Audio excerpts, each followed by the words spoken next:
Good Monday, everyone, and welcome to this edition of Conversations Daily News. I'm your host, Cyrus Webb. Glad you all could join us once again.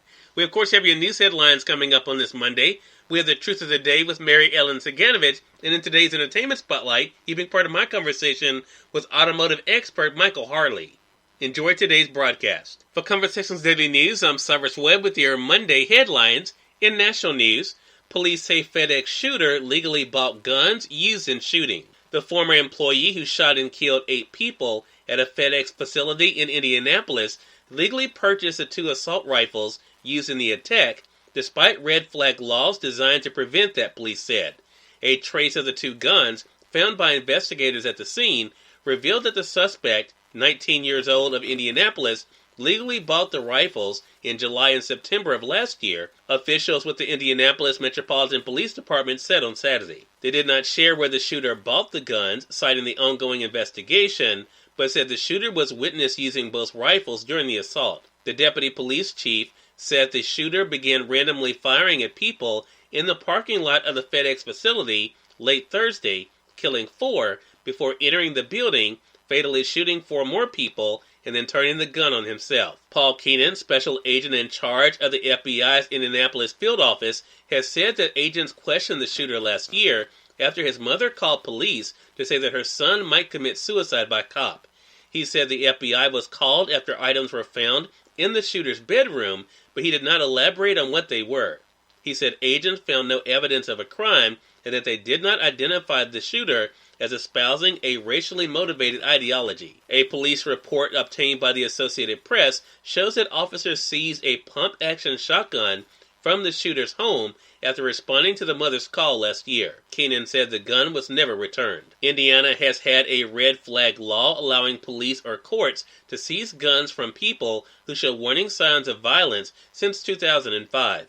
It became one of the first states to enact such a law after an Indianapolis police officer was killed by a man whose weapons had to be returned despite hospitalization months earlier for an emergency mental health evaluation. In more national news, half of U.S. adults now have received at least one COVID shot. Half of all adults in the United States have received at least one COVID-19 shot, the government announced on Sunday, marking another milestone in the nation's largest ever vaccination campaign, but leaving more work to do to convince skeptical Americans to roll up their sleeves. Almost 130 million people 18 years old or older have received at least one dose of a vaccine, or 50.4% of the total adult population, the Centers for Disease Control and Prevention reported on Sunday.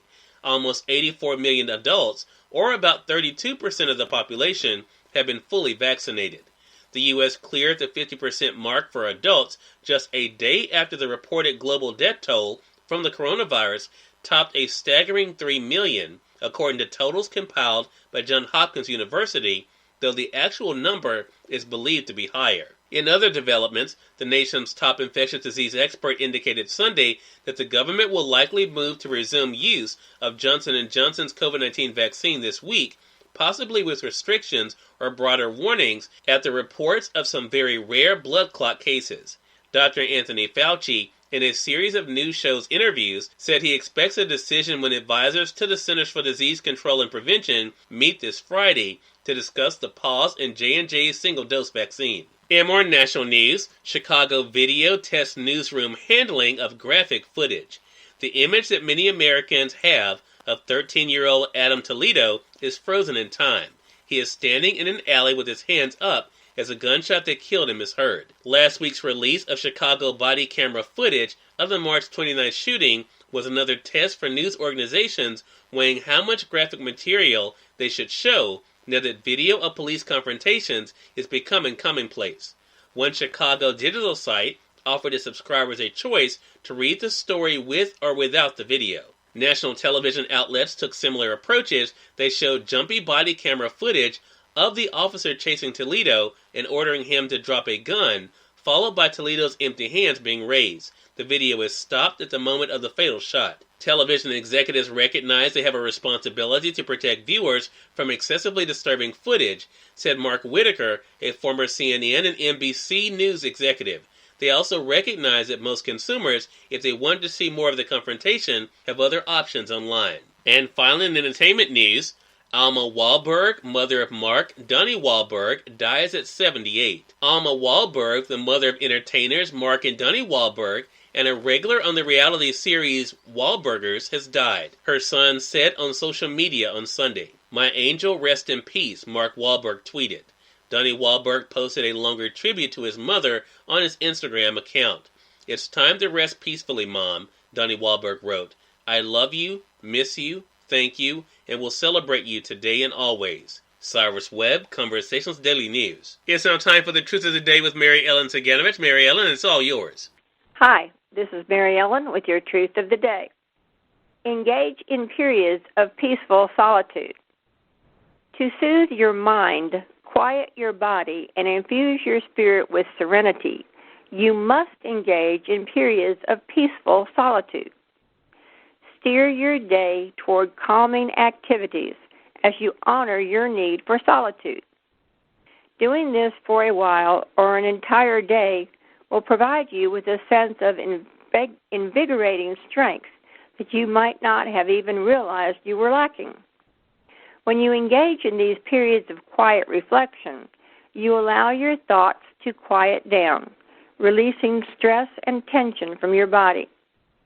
This allows your spiritual self to step forward, helping you to feel connected and balanced. Every aspect of your life will receive many positive benefits by your choice to engage in peaceful reflection.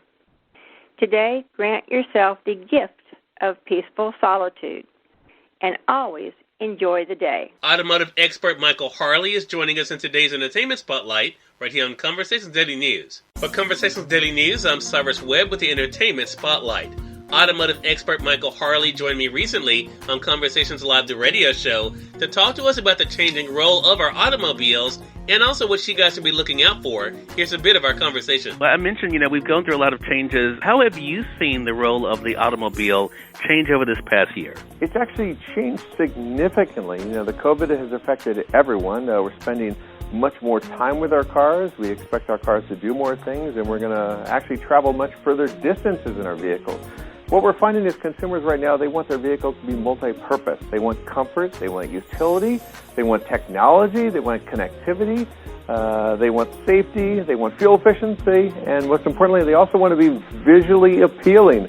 They want to look good as they drive down the road. And I mentioned one of the things you're going to talk to us about, Michael, is what Hyundai now has, which is their Santa Cruz Sport Adventure vehicle. First of all, so what is a Sport Adventure vehicle, and how does it differ from other vehicles? Well, the best way to describe it to someone is it's sort of like a hybrid cross between a crossover vehicle and a pickup truck. So it's a 4 doors, it holds 5 passengers, but the back 4 feet, it has an open pickup truck bed with a retractable tonneau cover. And so you can lock yourself out of sight. So it literally gives you the best of both worlds. It's a little bit crossover, a little bit passenger vehicle, and a little bit pickup truck. Oh, wow. Okay. So you mentioned, of course, some of the things that people are looking at, especially when it comes to their vehicles, not only, of course, for what it's able to do, but also how it looks. How do you see the Santa Cruz kind of stacking up and responding to that? Well, the nice thing is this is designed for people with very, very active lifestyles. These are the kind of people that may live in an urban setting. They're going to head over to a home improvement store on the weekends and pick up big boxes or shelves. Maybe they're going to go to a warehouse store and pick up a brand new big screen TV. Maybe they're going to go to the beach. They're going to go camping. They're going to go water skiing. They're going to go mountain biking. And they want a vehicle that can do just about everything. Cyrus Webb, Conversations Daily News. We thank you all for tuning in to this edition of Conversations Daily News. We'll be back with you guys on tomorrow with more news, Truth of the Day with Mary Ellen Ciganovich, and of course your Entertainment Spotlight. Until then, I'm your host Cyrus Webb saying, as always, enjoy your day, enjoy your life, enjoy your world. Thank you all for choosing Conversations Daily News today. Let's make it a great one.